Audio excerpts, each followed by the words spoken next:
as a group, were hired by the First National Commission to write the background material on the law of informed consent. It had never been done before, as far as I know. And so one had to go to the basics. And we knew what the Nuremburg Code was. We just didn't know really where it came from.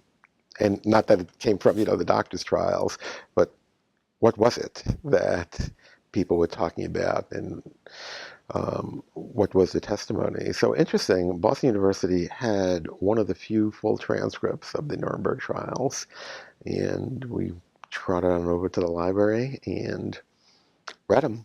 And it was, quite something to say. I mean, certainly up to that point, everybody knew about the larger trial about rights of crimes against humanity of the Nazi commanders and Gerbling and all of those folks.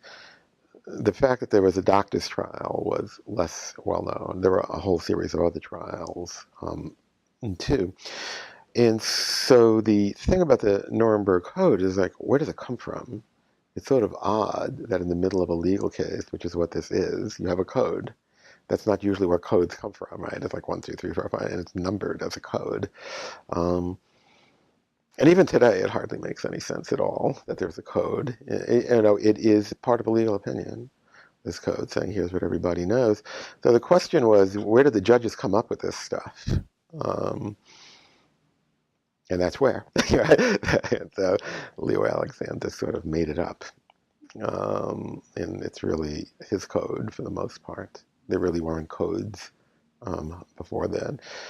And also, what was quite obvious is that no American physicians were ever held to any similar code, such as that one. And they paid hardly any attention to the code afterwards, too. There's no evidence that it had any impact on the practice of medicine or research after the war. But anyway, that's a long answer to how I ended up with others reading the transcripts, Leo Alexander's testimony. And I have to say that the Nazi doctors, lawyers, were pretty impressive. That the testimony is not an easy testimony. They were very smart. So they pointed out things like, we gave people malaria during World War II in prison. How is that different? So, it's hard questions and worth reading about.